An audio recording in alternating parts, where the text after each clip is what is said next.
ये विद्यार्थियों, आज हम कक्षा 9 की पाठ्य पुस्तक हिंदी से पाठ 1 पढ़ेंगे, जिसका शीर्षक है दो बैलों की कथा। ये कहानी है जिसके कहानीकार हैं प्रेमचंद जी। प्रेमचंद जी इस कहानी के माध्यम से क्या कहना चाहते हैं, वो ये बताना चाहते हैं कि कृषक समाज और पशुओं के भावनात्मक संबंध कैसे होते हैं। तो चलिए पढ़ते हैं। दो बैलों की कथा के माध्यम से प्रेमचंद ने कृषक समाज और पशुओं के भावनात्मक संबंध का वर्णन किया है। इस कहानी में उन्होंने यह भी बताया है कि स्वतंत्रता सहज यानी आसानी से नहीं मिलती, उसके लिए बार बार संघर्ष करना पड़ता है। इस प्रकार परोक्ष रूप से ये कहानी आज़ादी के आंदोलन की भावना से जुड़ी हुई है।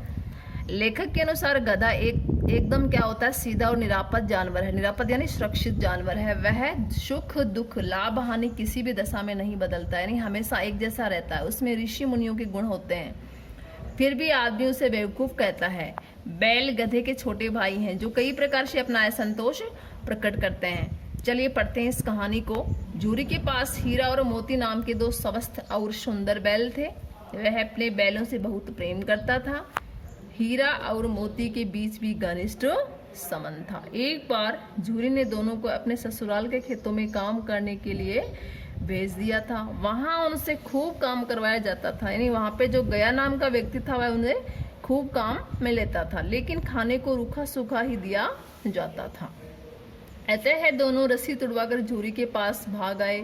झूरी उन्हें देखकर बहुत खुश हुआ और अब उन्हें खाने पीने की कमी नहीं रही, क्योंकि वह उन्हें बड़ा अच्छा चारा डालता था। दोनों बड़े खुश थे, मगर झूरी की पत्नी को उनका भागना ये पसंद नहीं आया।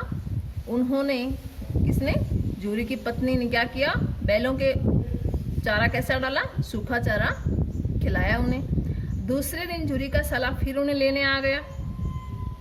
फिर उन्हें कड़ी मेहनत करनी पड़ी और खाने को सूखा भूसा ही मिला। भूसा यानी चारा। कई बार काम करते हुए मोती ने गाड़ी खाई में गिरानी चाही, तो हीरा ने उसे समझाया, क्योंकि मोती बड़ा गुस्सैल था। हीरा धीरज से काम लेता था। हीरा की नाक पर जब गया ने खूब डंडे बरसाए तो मोती गुस्से से हल लेकर भाग गया था, पर गले में बड़ी बड़ी रस्सियां होने के कारण वह पकड़ में आ गया। कभी कभी उन्हें खूब मारा पीटा भी जाता। वहाँ एक छोटी सी बालिका रहती थी। उसकी माँ मर चुकी थी। उसकी सौतेली माँ उसे बहुत मारती थी, इसलिए वह उन बैलों से एक प्रकार की आत्मीयता उसकी हो गई थी। वह रोज दोनों को चोरी छिपे 2 रोटियां डाल जाती थी। इस तरह दोनों की दशा बहुत खराब थी, क्योंकि उन्हें रूखा सूखा खाने को मिलता था। दिन भर वो काम में जोते जाते थे और गया था उन्हें मारता भी पीटता भी खूब था। एक दिन उस बालिका ने उनकी रस्सियां खोल दी। दोनों भाग खड़े हुए। कौन सी बालिका? जिस बालिका की माता नहीं थी, उसी बालिका ने। झूरी का साला और दूसरे लोग उन्हें पकड़ने दौड़े, पर पकड़ न सके। भागते भागते दोनों नई जगह पहुंचे। कौन? हीरा और मोती। झूरी के घर जाने का रास्ता वे भूल गए थे, क्योंकि नए रास्ते पे चल पड़े थे। फिर भी बहुत खुश थे। दोनों ने खेतों में मटर खाए और आज़ादी का अनुभव किया। फिर एक सांड से उनका मुकाबला हुआ। दोनों ने मिलकर उसे मार भगाया, लेकिन खेत में चरते समय मालिक आ गया। दोनों कांजी हाउस में बंद कर दिए गए। जब हीरा मोती को रात को भोजन नहीं मिला तो उनमें विद्रोह की ज्वाला भड़क उठी कि हमें कैसे भी करके यहाँ से निकलना है।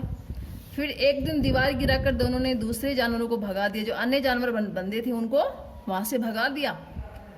मोती भाग सकता था, पर हीरा को बांधा देखकर वह भी नहीं भाग सका। कांजी हाउस के मालिक को पता लगने पर उसने मोती की खूब पिटाई की और उसे मोटी रस्सी से बांध दिया गया। 1 सप्ताह बाद कांजी हाउस के मालिक ने जानवरों को कसाई के हाथ बेच दिया। एक दढ़ियल आदमी यानी दाढ़ी वाला आदमी हीरा मोती को ले जाने लगा, तो वह समझ गए कि अब हमारा अंत समीप है, यानी नजदीक है। चलते चलते उन्हें लगा कि हम परिचित राह पर आ गए हैं। उनका घर नजदीक आ गया था। दोनों मतवाले होकर यानी उन्मत्त होकर उछलने लगे और दौड़ते हुए झूरी के द्वार पर आकर खड़े हो गए। थोड़ी देर बाद ही दोनों को खुशी खुशी खली भूसी चूनी खाते दिखाई पड़े। इस प्रकार लेखक ने इस कहानी के माध्यम से बताया है कि हीरा और मोती बिना कोई बात कहे एक दूसरे की मन की बात को समझ जाया करते थे। प्राय वे एक दूसरे से स्नेह की बातें सोचते थे। यद्यपि मनुष्य स्वयं को सब प्राणी में श्रेष्ठ मानता, किंतु उसमें भी यह शक्ति नहीं होती। धन्यवाद।